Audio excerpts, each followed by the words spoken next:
Is research really that impressive for a high school student, or is it just all bogus? I'll tell you right now, the answer is it depends. The reason why it depends is because research is kind of an umbrella term that can mean a lot of things. People throw it around all the time. So let me break it down for you into the three different categories that research usually falls into. Starting with the first one, which is just a literature review. In a literature review, you're literally taking other people's research work, compiling them, and coming up with your own interpretation of the results. Kind of think of it like a meta summary, if you will. You're not necessarily doing any new experiments, but just comparing results across different papers.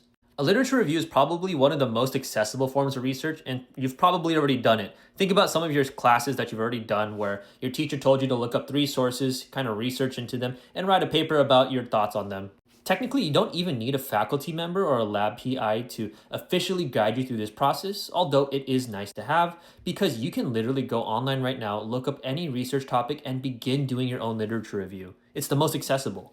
You don't need lab equipment, you don't need a budget, you don't need to run tests, you just need to read, interpret, and write. Next up is lab shadowing or assisting. This one is a little more involved. Usually you need to either cold email a professor or apply into a program where you're kind of watching along as a professor does their work. You're not really involved, but you're kind of there to just learn. At most, you can be an assistant when it comes to preparing test tubes or organizing some data. Maybe you're also, preparing things for testing, but realistically, you're never going to appear on a research paper. You're there just to learn. This one is a little bit more limited in usefulness when it comes to college applications because unlike a literature review where you're actually actively doing something or extracting an insight, in this case, you're just getting exposure. Shadowing doesn't really mean much. That said, the third type of research is where you're actually a lab partner. This one's pretty rare and only a select few students even get to this point where you're actually either going to appear on a paper or you're a major contributor to the research. And it's a reason why this is rare because usually this is only really reserved for undergraduate or graduate students.